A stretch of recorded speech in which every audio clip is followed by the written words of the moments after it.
Right. Jaganmohan Reddy గారికి నిజంగానే మానసిక పరిస్థితి బాగాలేదా? యెస్. నిజంగానే అలాగే అనిపిస్తుంది.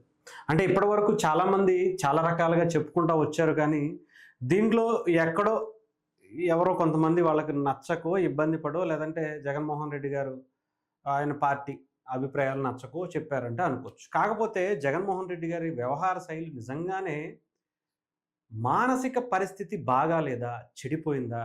ఆయన క్రూరంగా మనుషులు చనిపోతే, శవం దగ్గరికి వెళితే ఆయనకి నిజంగానే సంతోషం వేస్తుందా అనుకునే తరహాలో రీసెంట్‌గా ఆయన అనేక కార్యక్రమాల్లో, శవ కార్యక్రమాల్లో పాల్గొనటం మనం చూస్తున్నాం. తండ్రి అధికారం నుంచి తండ్రి శవాన్ని అడ్డం పెట్టుకోవడం మొదలుపెడితే బాబాయి లేదంటే ఇంకొకటో మనం చాలా విషయాలు మనం చూసాం. అంటే ఇక్కడ అదే ధోరణిలో ఇంకా జగన్మోహన్ రెడ్డి గారికి ఆయనకి పిచ్చి పరాకాష్ఠకు వెళ్ళిపోయిందా అనిపించేలా ఆయన వెకిలి చేష్టలు కనిపిస్తున్నాయి.